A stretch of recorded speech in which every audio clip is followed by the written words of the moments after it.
एक गांव में रतनपुर नामक स्थान पर एक बड़ी हवेली थी। इस हवेली में कभी एक परिवार रहता था जो कई साल पहले रहस्यमय परिस्थितियों में गायब हो गया था। उस परिवार में एक नानी भी थी जिन्हें गांव वाले भूतिया नानी कहते थे। वे अपने पोते पोतियों से बहुत प्यार करती थीं, लेकिन उनकी रहस्यमय मौत के बाद गांव वाले उन्हें डराने लगे। एक रात गांव के 4 दोस्त राजू, मोहन, सुरेश और दीपक हवेली में जाने की योजना बनाते हैं। उन्हें अपने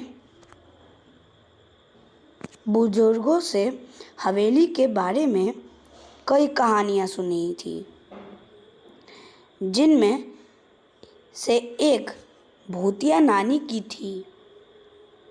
वे नानी के भूत को देखने और उनके रहस्यमय गायब होने के पीछे सच्चाई जानने के लिए उत्सुक थे।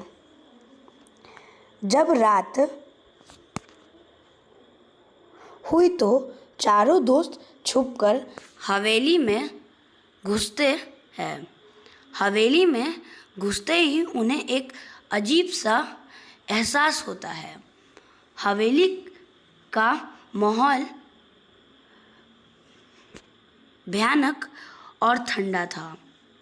दीवारों पर जाले लगे थे और हर कोने में अजीब अजीब सी आवाज़ें रही थी।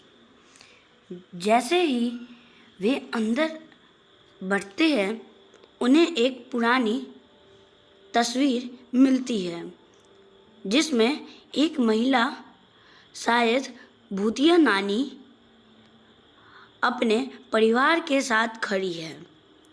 तस्वीर में सभी मुस्कुरा रहे थे, लेकिन नानी की आंखों में एक अजीब सी चमक थी। दीपक कहता है, चलो हम ऊपर चलते हैं, शायद हमें कुछ और सुराग मिले। सीढ़ियों से ऊपर चढ़ते ही उन्हें एक कमरे से कुछ आवाज़ें सुनाई देती है। दरवाज़ा खोलते ही वे देखते हैं कि कमरा खाली है, लेकिन वहाँ एक पुराना झूला झूल रहा है। जैसे ही वे कमरे में प्रवेश करते हैं, झूला अचानक रुक जाता है और एक ठंडी सी हवा का झोंका उन्हें चारों ओर घूम जाता है। राजू ने कहा, ये जगह सच में भूतिया है, हमें यहाँ से निकल जाना चाहिए। लेकिन मोहन ने हिम्मत दिखाते हुए कहा, नहीं, हम यहाँ सच जानने आए हैं, तो सच जानकर ही जाएंगे। हमें यहाँ पता लगाना होगा कि नानी का भूत यहाँ क्यों भटक रहा है।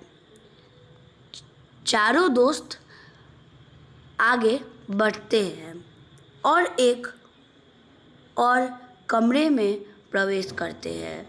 वहाँ एक पुरानी डायरी पड़ी थी। सुरेश ने डायरी उठाई और पढ़ने लगा। डायरी में नानी ने लिखा था कि उन्हें उनके परिवार को किसी ने जहर दे दिया था और उनकी आत्मा को चैन तभी मिलेगा जब वे उस अपराधी को सजा दिला देगी। तभी एक ठंडी हवा का झोंका आता है और कमरे में चारों तरफ अंधेरा छा जाता है। दीपक की टॉर्च अचानक बंद हो जाती है और जब वह फिर से टॉर्च जलाता है तो चारों दोस्तों को एक परछाई दिखाई देती है। वह परछाई धीरे धीरे स्पष्ट होती है और नानी का रूप ले लेती है। नानी ने कहा, डरो मत बच्चों, मैं तुम्हें कोई नुकसान नहीं पहुंचाऊंगी। मैं बस चाहती हूँ कि तुम मुझे न्याय दिलाओ। मेरे परिवार को मारा गया था और मेरी आत्मा तभी शांति पाएगी जब वह अपराधी सजा पाएगा। राजू ने हिम्मत जुटाकर पूछा, नानी, हमें बताइए कि वह अपराधी कौन है और हम आपकी कैसी मदद कर सकते हैं। नानी ने एक काजल का टुकड़ा दिया जिस पर एक नाम लिखा था, शंकरलाल। नानी ने बताया कि शंकरलाल गांव का मुखिया था जिसने लालच में आकर उनके परिवार को जहर दे दिया था ताकि वह उनकी संपत्ति हड़प सके। चारों दोस्तों ने वादा किया कि वे शंकरलाल को सजा दिलाएंगे। अगले दिन उन्होंने गांव के लोगों को सब कुछ बताया और शंकरलाल के खिलाफ सबूत इकट्ठा करने लगे। गांव के लोग भी भूतिया नानी की सच्चाई जानकर चौंक उठे और उन्होंने चारों दोस्तों का साथ दिया। कुछ ही दिनों में शंकरलाल की सारी पोल खुल गई और उसे गिरफ्तार कर लिया गया।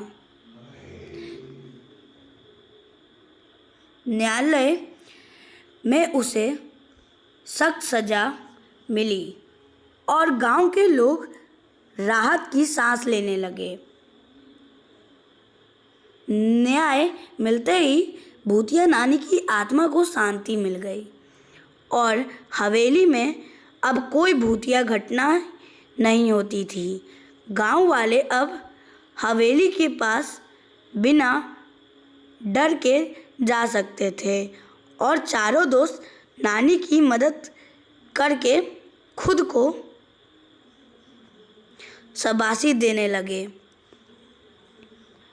कहानी ख़त्म हो गई और कहानी अच्छा लगा हो तो वीडियो को लाइक ज़रूर कीजिएगा।